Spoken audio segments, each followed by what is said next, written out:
As anyone who's gone shopping in the children's section of a department store knows, there's a clear pattern to what colors of clothes are usually available for boys and girls. Yep, that'd be pink and blue, a distinction that's become such a tradition for dressing up those little ones that it's often tough to find anything but the two basic hues. But it wasn't always that way, and if you do some digging into the history of how we identify our children, you'll find that there's a lot that went into making the blue-pink dynamic such a mainstay of kids' fashions. Plain white tees. Long before society latched onto these two colors, it was gender-neutral colors that gained favor with American families. For practical reasons, it was just easier for families to bleach soiled clothing items if they were simply made with all-white fabrics, 'cause, stuff happens. She's making the poop face. What do you mean she's making the poop face? Oh God, she's gonna poop in the tub! Hurry up! She's gonna poop on me! Go to the side. Okay. No. Oh my God, that's my... So white was really the preferred color for young kids to wear until they reached the age of 6 or 7 and started wearing more sophisticated and colorful threads like the adults in their lives. Vice versa.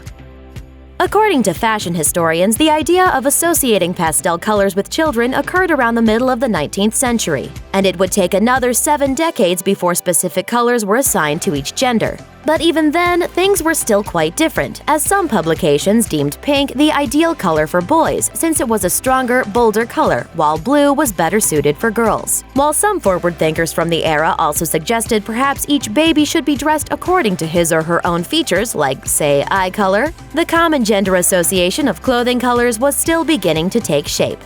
The first pink-blue divide. By the 1940s and the end of World War II, the gender-specific clothing trend was firmly entrenched in the public consciousness for as simple a reason as that's what retailers were pushing. Rosie the Riveter might have been wearing blue, but once her man came back from the front lines, she could trade in her oil-stained blues for the flowery pink aprons that became her kitchen uniform. By 1947, fashion designers like Christian Dior were advertising the clothing of the post-war ideal. And for women, there was a ton of soft, flowing, now feminine pink. From there, we came to firmly believe that pink was the color for girls, while blue was the color of snips, snails, and puppy dog tails. Breaking with tradition. The emergence of the women's liberation movement kick-started the social change of the 1960s, which put a temporary end to the dominance of gender-specific colors. The idea that dressing girls in pink was going to encourage kitchen conformity gained favor, and thus began the argument that there was no biological reason for girls to favor pink over blue. Ooh, delicious stupid cookie! I think I'll... 80s backtrack.